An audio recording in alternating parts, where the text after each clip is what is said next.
আমাদেরকে কি সুকুন পেয়েছেন আপনারা? 14 বছরের বৃদ্ধা গরু আমরা খাবো? আমাদেরকে কি সুকুন পেয়েছেন আপনারা? ওই সমস্ত পরিষ্কার করার জন্য হৃষ্টপুষ্ট গরুগুলো আপনারা এক্সপোর্ট করবেন। যে আইনটা এখানে বলে দেওয়া হয়েছে যে 14 বছরের ঊর্ধ্বে গরুটা কুরবানি দাও, অসুস্থ গরুটা কুরবানি দাও, প্রজনন ক্ষমতা নেই সেই গরুটা কুরবানি দাও, তাহলে হৃষ্টপুষ্ট গরুগুলো আপনারা এক্সপোর্ট করবেন। 14 বছরের বৃদ্ধা গরু আমরা খাবো? আমাদেরকে কি সুকুন পেয়েছেন আপনারা? ওই সমস্ত পরিষ্কার করার জন্য আমরা সুকুনের জাতি না, আমরা হৃষ্টপুষ্ট সমস্ত কিছু তাজা তরু তাজা জিনিস খেতে আমরা অভ্যস্ত। গোটা নন্দকুমার এলাকার সমস্ত মুসলমানদের ভাইদের কাছে আবেদন করছি, আপনারা কেউ গরু কুরবানি করবেন না, গরু ব্যবসা করবেন না, গরু কুরবানি করবেন না এবং গরু বিক্রয়ও করবেন না।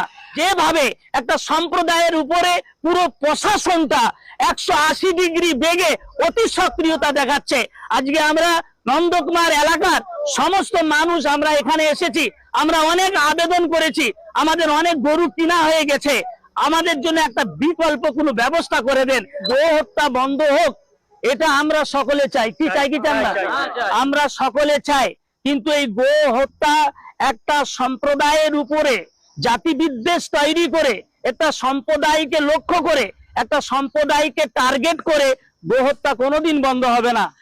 যেভাবে চক্রান্ত করা হচ্ছে একটা কর্পোরেট জগৎকে ফায়দা তুলে দেওয়ার জন্য, আপনারা জানেন বিভিন্ন কোম্পানি আছে তারা এক্সপোর্ট করে, যেরকম আল কাবির, যেরকম আরাবিয়ান, যেরকম আল হেলাল, যেরকম আল নূর, যেরকম আল কাসেম, এই সমস্ত যে কোম্পানি আছে, এই প্রত্যেকটা কোম্পানির মালিক কিন্তু কোনো না কোনো হিন্দু ভাই। পশ্চিম বাংলা জুড়ে সমস্ত থানার অফিসাররা তারা মুসলিম সংখ্যালঘু ভাইদের ডেকে 1950 সালের কেন্দ্র সরকারের গুদামে থাকা যে আইন, সেই আইনটাকে বলবৎ করার জন্য পশ্চিমবঙ্গ সরকার প্রত্যেকটা থানায় ইনফরমেশন দিয়েছে যে তারা মুসলিমদেরকে ডেকে এই আইনটা বুঝিয়ে দিতে।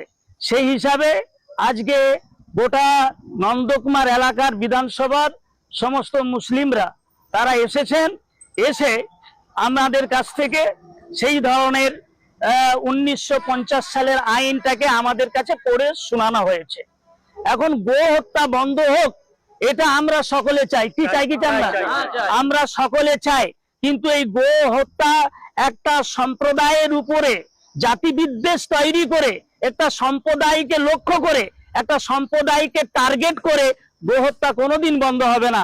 গো হত্যা বন্ধ করতে গেলে পশ্চিম বাংলার প্রত্যেক বাড়িতে বাড়িতে কটা করে গরু আছে তা কাউন্টিং করতে হবে, কটা গাই গরু আছে গোটা পশ্চিম বাংলায়, কটা বলদ আছে, কটা ষাঁড় আছে, কটা বাছুর আছে, এবং গাভীর পেটে যে বাছুরটা আছে সেটাও কাউন্টিং করতে হবে। এইভাবে একদিন কাউন্টিং করলে হবে না, গোটা প্রত্যেকটা বছর এই কাউন্টিং চালিয়ে রাখতে হবে, এবং প্রতি বছরে পশ্চিম বাংলায় কতগুলো গরু মারা যাচ্ছে এবং তার সমাধি স্থলটাও তৈরি করতে হবে।